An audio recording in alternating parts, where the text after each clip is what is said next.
Boxing IQ. He's a very good fighter. He's stronger. He is very compact. He is like a bull, you know. He's a smart guy. Well, but Gennady Golovkin responds, and this is what he had to say, quote, he says, Terence Crawford won't have a problem with Canelo's power because he doesn't have any power. Bud could possibly be the end for him because Bud has what it takes. I'm not saying Bud will win, but I'm just saying he has what it takes. He's not afraid of Canelo. Gennady Golovkin made a surprising prediction for the upcoming Canelo Alvarez versus Terence Crawford fight. He believes Crawford won't struggle with Canelo's power, insisting that Canelo doesn't truly have knockout strength. Having faced Canelo 3 times himself, Golovkin says the fighter hasn't changed much over the years. He also praises Crawford's power and adaptability, while noting that every opponent presents unique challenges that demand smart preparation. This is boxing. This is more interesting. Gennady, let me ask you this. You were there ringside. You saw Canelo. Yeah. Did he look better than what he did in the second fight with you? Does he look like he's improving and getting better? Marcos, I told you just, you know, every opponent gives you different, every fight is different. Two fights I had, 2 fights with him. First fight and second fight is different, you know, just. So you think no, I don't feel like, you know, more power, more speed. No, he stayed. Golovkin has faced Canelo Alvarez for 36 rounds, giving his opinion more weight than most. He argues that Canelo relies on flurries of combinations and flashy knockout attempts rather than true power punches that can break down an elite opponent. For Golovkin, this isn't just speculation, it's insight gained from direct combat. Having taken Canelo's best shots himself, he remains convinced they lack the natural force expected from a fighter so feared for his strength. His view challenges the common belief that Canelo is a devastating puncher, portraying him instead as a boxer who relies more on timing and volume than raw power. Everybody's trying to gauge how this fight is going to play out. They anticipate this fight. They want to know how this fight is going to play out. And Gennady Golovkin gives his 2 cents. As his trainer, Abel has been on social media doing multiple interviews and stating that Terence Crawford is simply too small and he's going to lose, right? And Gennady Golovkin, as Abel Sanchez is saying that he's going to get knocked out, right? Because it's too much power. Well, but Gennady Golovkin responds, and this is what he had to say, quote, he says, Terence Crawford won't have a problem with Canelo's power because he doesn't have any power. He said, I fought Canelo at 160 and at 68, and I could say he has fast punches, he has fast combinations, but I wouldn't say there were a lot of power there, or power punches, or knockout punches. You saw that. You saw this clean shots that I took, and he brought, and there were no results. End quote. So Gennady Golovkin is saying, he hit me with clean shots. You saw him hit me with clean shots. And the results was, I didn't go anywhere. Now, I know people will say, well, Gennady Golovkin is naturally bigger than Canelo. While Gennady Golovkin's former trainer believes Terence Crawford has no chance against Canelo Alvarez, Golovkin himself doesn't completely agree. He acknowledges Crawford's sharp skills and strategic thinking, which could pose real challenges for Canelo and make the fight more competitive than many experts expect. Many still see this as a one-sided beatdown in favor of Canelo Alvarez. Former Golovkin trainer Abel Sanchez, who's been very critical as of lately and said that Canelo will just play with Terence Crawford and by the second half, it'll just be like a sparring session. Sanchez said that Canelo will not only dictate the pace throughout the evening, if Triple G himself couldn't even hurt Canelo, then Crawford's chances are definitely not that great. Sanchez said, quote, Crawford is a great fighter, but that's why weight divisions exist. Neither Bivol could hurt him, nor could my fighter in 2 fights. Triple G's former trainer has also repeatedly emphasized that Crawford should have moved up in weight class a long time ago, and that his jump should have been more gradual and steady, and suggested that skipping divisions will definitely play a role in him potentially losing badly to Canelo Alvarez. Golovkin's trilogy with Canelo remains one of the most talked about rivalries in modern boxing. The fact that he still questions Canelo's punching power after all those rounds is significant. His opinion carries weight because he's experienced Canelo's hardest shots firsthand. When Golovkin says Crawford has the tools to handle Canelo's offense, it grabs attention across the boxing world. Fans and analysts debate his view because it challenges the common perception of Canelo as a relentless finisher. Golovkin's perspective also sparks discussion about how much of Canelo's reputation comes from marketing versus actual performance. Remember the epic Golovkin-Canelo trilogy? Well, get this. GGG once spilled the tea on Canelo's punching power, and it's not what you'd expect. Picture this. 2 legends, 3 fights, and a whole lot of controversy. GGG said Canelo's punches were fast, but not knockout material. Can you believe it? He claimed those clean shots brought no result. Now, fast forward to today. GGG's been out of the ring since their last bout, but rumors are swirling about a comeback. Meanwhile, Canelo's gearing up for a massive showdown with Terence Crawford. The big question is, will Canelo prove GGG wrong and land that knockout punch? It's been a while since his last stoppage. The boxing world is buzzing, and we can't wait to... Training camp reports add even more intrigue to this highly anticipated fight. According to Showbiz, Canelo Alvarez has been cautious in his sparring with Gennady Ennis, often holding back to avoid unnecessary risks and preserve himself for the main event. While this can be seen as smart strategy, some insiders suggest it may also signal doubts about his preparation. More dramatic reports claim Canelo was dropped in the 3rd round by Ennis and struggled to handle the younger fighter's speed and power. Though unconfirmed, these stories have grabbed the attention of fans and analysts, sparking questions about his form. If Canelo is showing vulnerability in sparring, it could be an early warning sign. For Terence Crawford, who excels at exploiting weaknesses, these potential flaws might provide the perfect opportunity to turn the fight in his favor. Let's talk about what we do know about Canelo Alvarez bringing boots to training camp and what we can concur. First, you must understand that Saul Canelo Alvarez versus Terence Crawford is September 13th. Okay, that's just a few weeks away. What, almost 3 weeks away, something like that. It's just a few weeks away. So to expect them to have hardcore sparring, like real sparring, where they're fighting each other and they're really just going hard and sparring, pause, I don't really see that happening, because you don't want a cut or anything, and you don't want anything to threaten the fight September 13th. Also, not only is Canelo Alvarez fighting soon, September 13th, but Boots Ennis, he has to fight against Lima come October. So you don't want Canelo Alvarez beating up on Boots either and cutting him or anything like that, blackening his eye or detached retina or anything like that. You don't want any incidents like that. So understand that they're probably sparring light to mid. They're definitely not going hard in there. Okay, pause. So we have to really put it aside that either one, I don't think Canelo will be beating the hell out of Boots or Boots beating the hell out of Canelo. But what I can see is if Boots is moving around and Canelo can't catch him, like let's say Boots is like pop, pop, piecing him up with some light work and Canelo can't get to him, which, you know, that's kind of different than a real fight. In a real fight, you know, Canelo will be breaking you down and then you kind of get tired over time. But still, if they're working on cutting off the ring, if Canelo can't, and Boots is hitting him with, you know, piecing him up and moving and slipping and sliding, and he just can't get to him, that'll be some value added and something to be concerned about, which is why I said it's over. Greg Hackett offers a broader perspective, framing the fight as a potential changing of the guard. He acknowledges that Canelo was once seen as the top pound-for-pound fighter, but emphasizes that no era lasts forever. Every great champion eventually faces the opponent who signals the end of their dominance. Hackett believes Crawford could be that opponent.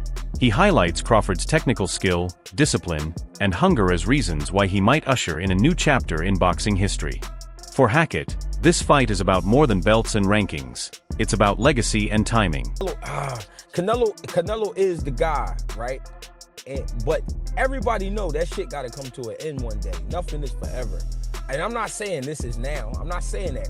But Bud could possibly be the end for him because Bud has what it takes. I'm not saying Bud will win, but I'm just saying he has what it takes.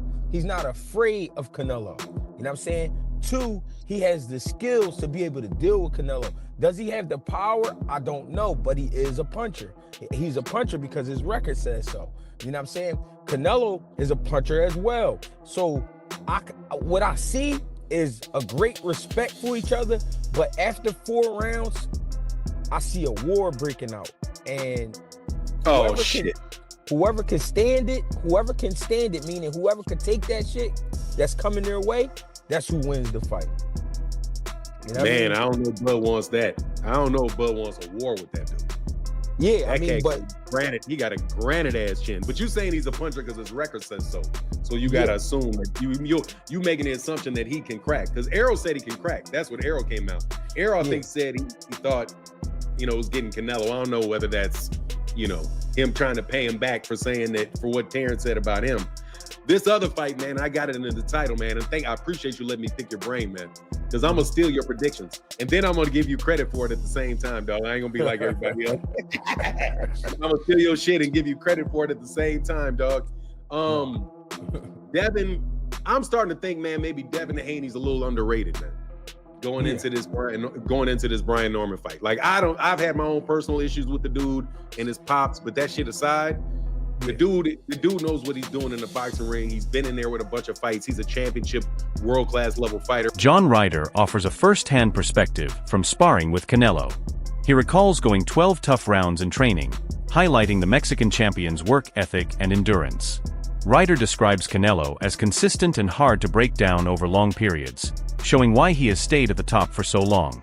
His account provides balance, reminding fans that even if some question Canelo's power, his overall skill, conditioning, and experience still make him a dangerous opponent for anyone stepping into the ring. Waiting for a big fight and giving him, he had his hands full with you, and obviously there was triumph for you there, not just going the distance, but going the distance with severe injury as well, right? Of course, yeah, and I think that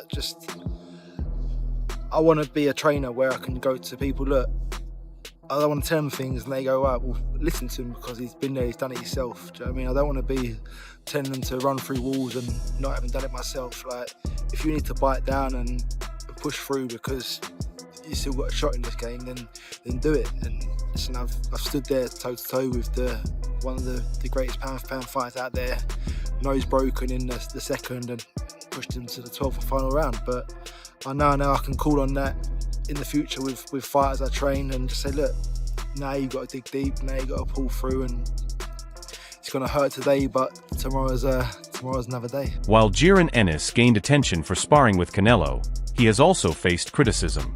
Some claim he held back during sessions or was motivated more by money than giving full effort. These allegations raise questions about what really happens behind closed doors in training camps.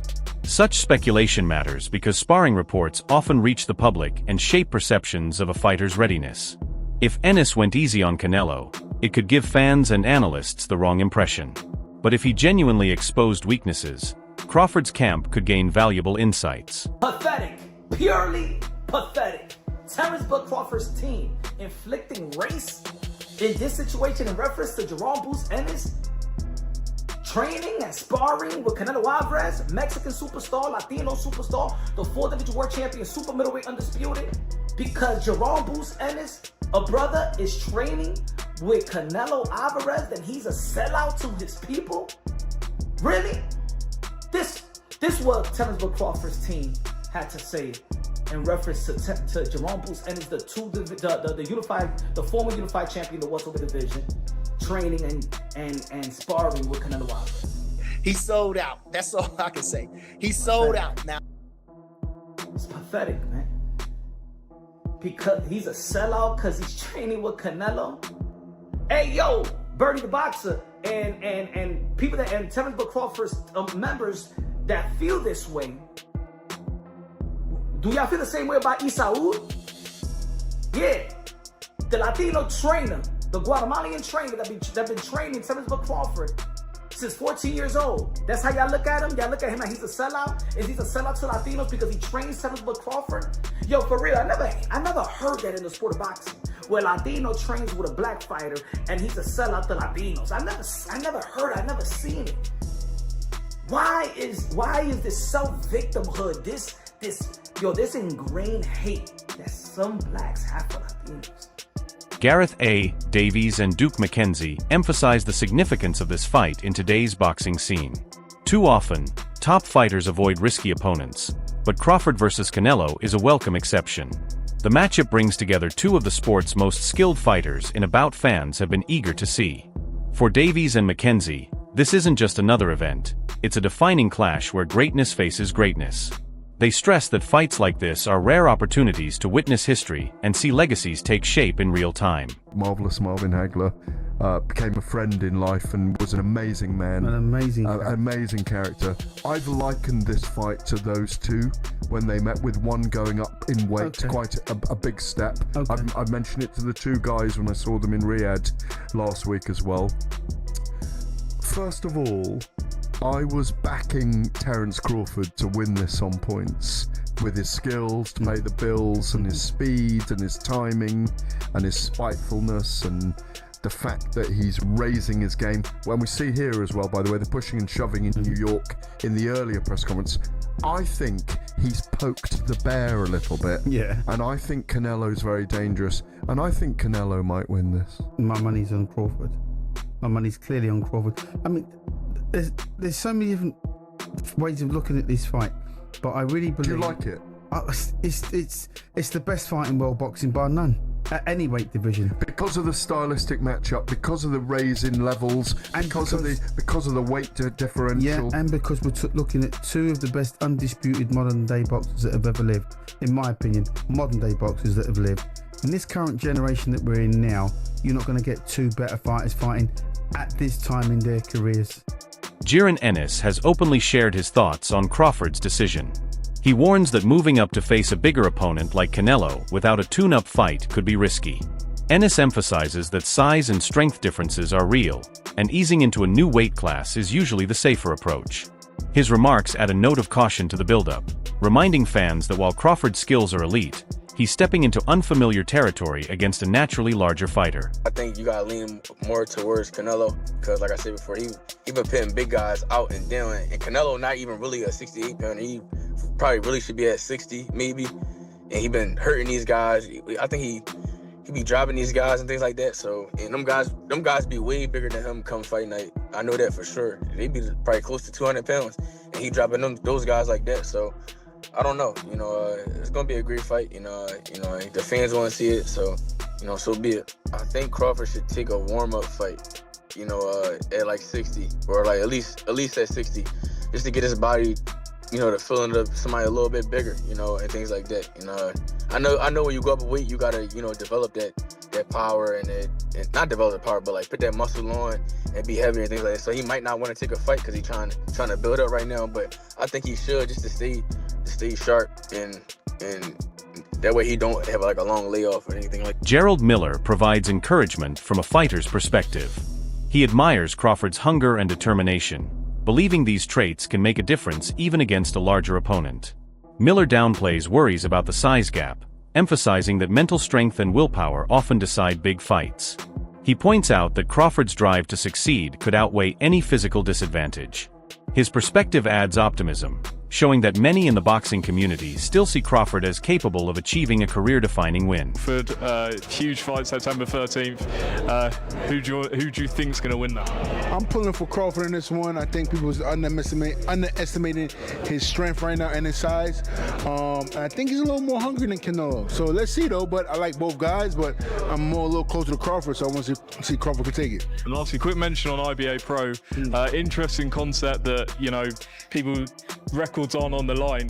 So I know in boxing, people don't like risking their own and things. Do you feel like this is a step forwards? This could become a major player in boxing? I think it definitely can. I mean, any opportunity to make some money and build your repertoire and your arsenal. Analysts stress that Crawford's strategy will be the key to deciding this fight.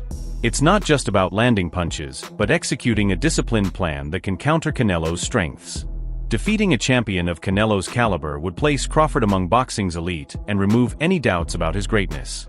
To do it, he must rely on intelligence, timing, and adaptability rather than brute force. Patience, precision, and control will be essential. If Crawford can stay composed and exploit openings, victory could very well be his. Understands that he has to be smart.